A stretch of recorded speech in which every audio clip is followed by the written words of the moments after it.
Sibingelele.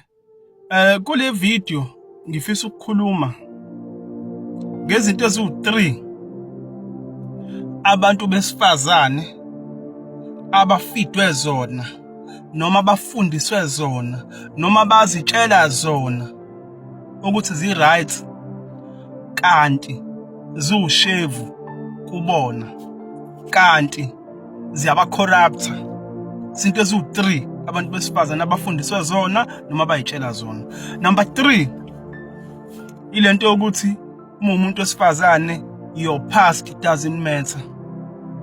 Ushevu loyo, your past does matter. So be careful ukuthi uhamba kanjani as umuntu wesifazane because lokho kuzocounter in future. Your past as umuntu wesifazane does matter. Ukuthi usulana abafana banga it does count, it does matter. Yabo? So angifuni ukuthi ngichaze kakhulu, ngizoyishiya nje lapho nje ukuthi amanga lawo inkohliso leyo lento ethi your past doesn't matter. Lele phambili. Siye ku number 2. Into abantu besifazane abafundiswe yona nabayitshela yona ukuthi i-right kanti ushevu iyaba corrupta ayilungile nakwi society. Low mentality ilento yokuthi uthi wena ingane uzoyikhulisela, ingane ayimdingi ubaba wayo. Umuntu wesifazane by nature udalelwe ukuthi ayithande ingane, ayithande ingane ngoba uneyinseka kuyazwela. Ukukhula sometimes akudingi uthando, akudingi inseka ukukhulisa umuntu because sometimes ukukhulisa umuntu kumele ukuthi wenze into engahambiselani naye kodwa ezomkhulisa. Ukukhulisa nokuthanda into ezimbili lezo. Ukukhula sometimes into engeke izi ihambiselane nawe, into ezokuphatha kabuhlungu, into ezokuhlukumeza, into ezokuzwisa ubuhlungu kodwa izokukhulisa in the end. Manje abantu besifazane baneyinseka bakwazi ukuthanda, yabo, when it comes to ingane zabo abafuni lutho ngeingane. That is not ukukhulisa lokho. So most abantu besifazane bane mentality ebhedayo yokuthi ingane yami ngayikhulisela. Omunye uthola ukuthi weya ubaba wengane ngoba naku mhlawumbe sewunsangwini, mhlawumbe seshuka insangu noma ngoba naku seyisitawa noma ngoba naku mhlawumbe umama loyo mhlawumbe usenesoka elisha elinemali, yabo. So useyayisusa ingane kubabuwayo, ufuna ukuthi isondele lesoka leli noma akafuni ingane ukuthi iyekise. Kanti mhlawumbe ingane yila ibizokhula khona ukuthi ubabuwayo unsangwini uyadakwa unjani. Mhlawumbe ubezoyitshela ingane ubaba ukuthi mntanami angibona ukuthi nginjani, angifuni ufane nami. Ayitshele ngazo zonke izinto ezikudobayo ukuthi ube nje. Mhlawumbe ingane ikhule ingabi lento ayiyona uyise kodwa ngoba wena ubuyigwema imani ibe exactly njengayo. Uyitshela ukuthi wenza kahle, uyinika imali, uyinika uthando, wenzela yonke into oyifunayo ngoba unothando, uneyinseka. Ingane eziningi ziphelile yini ilento yokuthi omama noma abantu besifazane bane mentality yokuthi ayimdingi uyise. Umuntu obest ekukhulisela ingane uyise. Ngobani? Ukukhula sometimes kumele kube into engahambiselani nawe. Wena mama uneyinseka uzohluleka.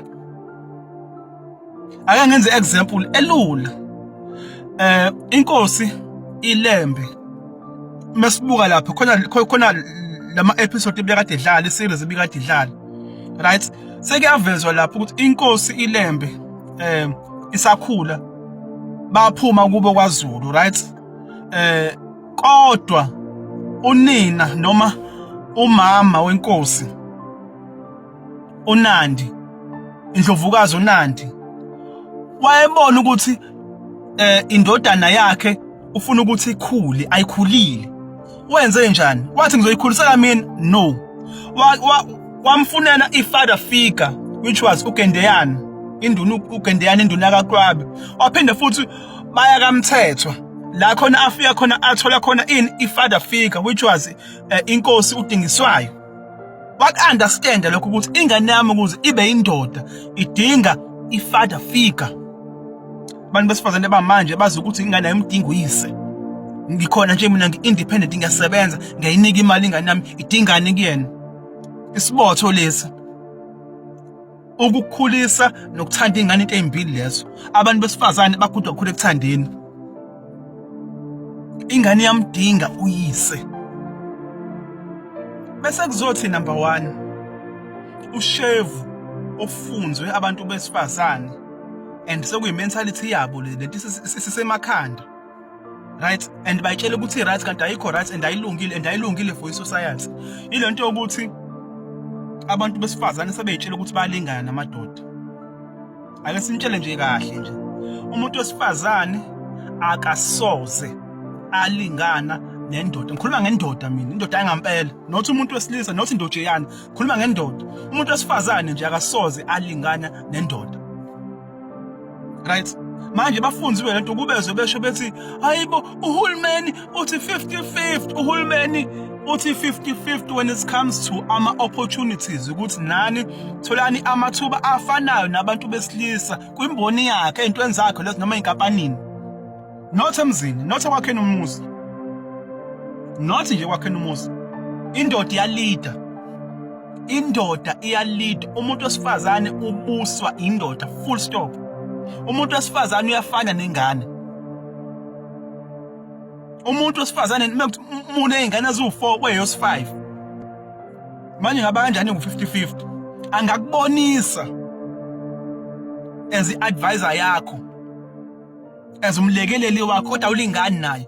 Indoda ayisoze iyalingana nomuntu wesifazane. Ake siprove biblically ngokweBhayibheli. uNkulunkulu akazange azadale umuntu wesilisa wabe sedala umuntu wesifazane, no. Mhlawumbe nalapho kumele sibuke kahle. Waqale wadala indoda, waqale wadala indoda, yaphila indoda ngaphandle komuntu wesifazane. Abalingani labo bantu. Yaphila indoda ngaphandle komuntu wesifazane. Wabe sebona uNkulunkulu ukuthi akukho kuhle ukuthi indoda iphile yodwa. Wabe seyenzela umsizi, wamda umuntu wesifazane owadatshulwa kumuntu wesilisa ukuze abe khona. So akayona i-original, angeke sibe ama-equals. Umhlaba usuvela usu-allocate to indoda. Wabona ukuthi uNkulunkulu akukho enough ukuthi abe yedwa, angimfunela umsizi. Umuntu wesifazane owadatshulwa endodweni, wakhiwa ngobambo lwendoda esivele siqediwe. So nje umuntu wesifazane nomuntu wesilisa akusoze kwalinganwa. Umuntu wesifazane futhi kumele understand ukuthi kumele enze njani asubmit endodini. So abantu abaningi besifazane they've been brainwashed because baqhoshiswe le msebenzi le mhlawumbe le esibanika amathuba ukuthi 50-50. Usecabanga ukuthi nasekhaya it's the same thing, nasekwakheni umuzi it's the same thing. Umuzi umuntu ethi mina nginomuzi wami, mina nginani. Unomuzi uthathaphi umuzi? Uyazi ukuthi yini umuzi? Uyazi ukuthi yini umuzi noma unendlu wena? So indoda nomuntu wesifazane akulingani. Sicela ukuthi sibambe la. Siyabonga kakhulu.